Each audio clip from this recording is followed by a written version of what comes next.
નમસ્કાર મિત્રો, આપ મારી ચેનલ બેલા બહાર પુષ્પમાલિકામાં સંગીતસભર ગીતો દ્રશ્ય સાથે સાંભળતા જ હશો. હવે આ મહેક વીબી નામની નવી ચેનલ શરૂ કરી છે, જેમાં અધિકતર ગુજરાતી સાહિત્યની સમૃદ્ધિ દર્શાવતા કાવ્યોનો રસાસ્વાદ કરાવીશું અને સંસ્કૃત સાહિત્યમાંથી સ્તોત્રો, શ્લોકો વગેરે વિશે જાણીશું. તો જરૂરથી સબસ્ક્રાઈબ કરજો, લાઇક બટન દબાવી મિત્રો સાથે વહેંચશો તથા નીચે કોમેન્ટ બોક્સમાં અભિપ્રાય સૂચનો મૂકશો એવી ખાતરી છે. મિત્રો, આજે આપણે મારા વંદનીય ગુરુ અને કવિ શ્રી પ્રહલાદ જેઠાલાલ પારેખ વિશે વાત કરીશું, જેમને ગુજરાતી કાવ્ય સાહિત્યમાં વર્ષાના કવિ તરીકે લેખાવ્યા છે. શ્રી પ્રહલાદભાઈનો જન્મ 1911માં ભાવનગરમાં થયો હતો. તેઓ 50 વર્ષની ઉંમરે 2 જાન્યુઆરી 1962માં સ્વધામ સીધાવ્યા. તેઓએ ભાવનગરમાં દક્ષિણામૂર્તિમાં વિનિત પસાર કર્યા પછી ગુજરાત વિદ્યાપીઠ તથા શ્રી ટાગોરના શાંતિનિકેતનમાં અભ્યાસ કર્યો હતો. તેઓના જીવન ઉપર શાંતિનિકેતનનો પ્રભાવ વધુ હતો. તેઓના કાવ્યોમાં શાંતિનિકેતનની ઉર્મિઓ વર્તાય છે. કવિતા લેખન ત્યાંથી જ શરૂ થયું. તેમને યાદ કરીએ એટલે ખાદીનો સફેદ લેંઘો ઝભ્ભો, કાળું જાકીટ તથા કાળા ચશ્મા અને મોંમાં પાન સાથે દેખાય. 1930માં સ્વાતંત્ર્ય સૈનિક તરીકે જેલવાસ ભોગવ્યો હતો.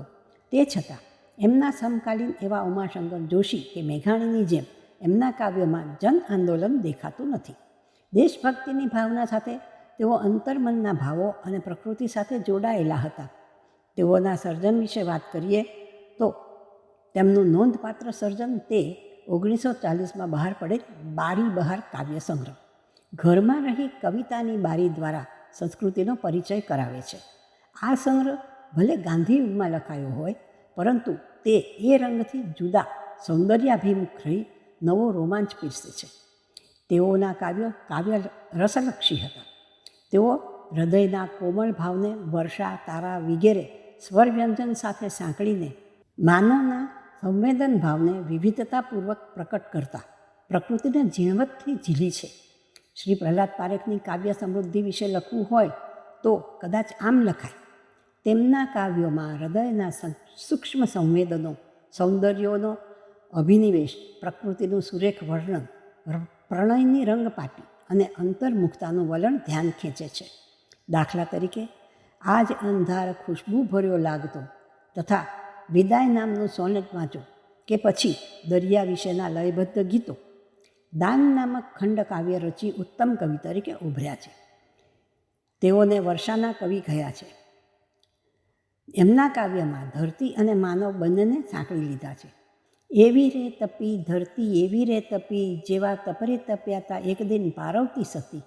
આ કાવ્યમાં દુકાળનું વર્ણન કર્યું છે, સાથે આર્જવભરી વિનંતી પણ કરી છે. ધરતી અને આભના મિલનને એમણે શિવશક્તિના મિલન સાથે વર્ષાને સરખાવીને વરસાદને કેટલો મોટો દરજ્જો આપી દીધો. અને એટલા તપ પછી જ્યારે મેહુલો ખાંગ ધારે ખાપ્યો ત્યારે કરને ખમૈયા મેહુલિયા, તું હવે કરને ખમૈયા કહીને કેટલી આર્જવતાથી મેહને વિનવ્યો છે. બસ, વર્ષાના કોઈ પણ કાવ્યમાં તેઓએ અંતરના ઝીણામાં ઝીણા ભાવોને રુજુતાથી શણગાર્યા છે અને આને માટે તેઓને વર્ષાના કવિનું બિરુદ મળ્યું છે. તેઓના સાલસ સ્વભાવ ત્યારે દેખાયો જ્યારે શાળાના વિદ્યાર્થીઓ તેમને સર કહી સંબોધતા ત્યારે તેઓ કહેતા, મને ભાઈ કહો, સર નહીં. અદના આદમીને એવો ભારે ખિતાબ ન શોભે. અને આ જ માર્દવતા તેમના કાવ્યોમાં પ્રતિબિંબિત થઈ છે. થોડીક રચનાઓ જોઈએ. ઉરે હતી વાત હજાર કેવા, કિંતુ ઓષ્ટ જરીએ ન ઉઘડ્યા, જલ્યા કર્યા અંતર સ્નેહ દીવા, ઉજાસ સા હાસ મુખે ન આવ્યા. બીજું છે, નિસર્ગ લીલા તુજ સાથ જોવા હૈયે હતા કોડ, ન પાય ઉપડ્યા સૂરે મલાવી તુજ સૂરકોડ. એવો અબોલ દિન છે સ્મૃતિમાં, જે દી ચડ્યા અંતરપૂર નેહના. આવો આપણે એમની બીજી રચનાઓ વિશેની વાત કરીએ તો તેઓએ 1948માં સરવાણી કાવ્ય સંગ્રહ લખ્યો. વાર્તાઓમાં ગુલાબ અને શિવલે, જેમાં ભાઈ બહેનના બાળપણનું મનોવિજ્ઞાન છે. બાળવીરતાઓ, બાળ વાર્તાઓ, રાજકુમારની શોધમાં અને કરુણાનો સ્વયંવર લખ્યા. બાળકો માટેનો કાવ્ય સંગ્રહ છે તન્મન્યા. તો ચાલો આપણે એમને છેલ્લી કૃતિ વાંચું, જેમાં એમણે પ્રિયજન સાથેના અબોલા છતાં હિજરાયેલા દિલની વાત કરી છે.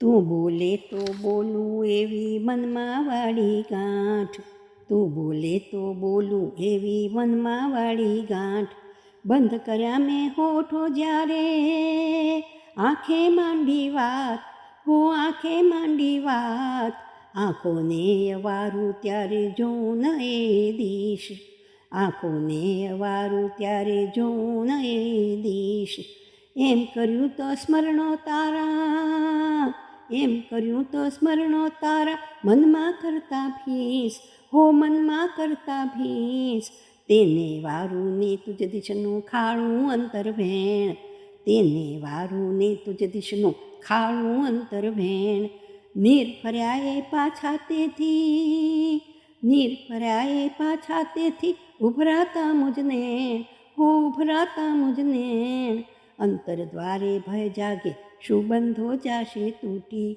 અંતર દ્વારે ભય જાગે શું બંધો જાશે તૂટી, શબ્દો આંખો અંતર દેશે નિજનું તુજને લૂંટી, શબ્દો આંખો અંતર દેશે નિજનું તુજને લૂંટી, સઘળું નિજનું તુજને લૂંટી, તું બોલે તો બોલું એવી મનમાં વાળી ગાંઠ. હું સદભાગી છું કે તેઓના માર્ગદર્શન હેઠળ શાળા જીવનથી જ ગુજરાતી સાહિત્ય વિશે જાણી શકું છું. તો એમને વંદન સાથે આજે અહીં વિરમું છું.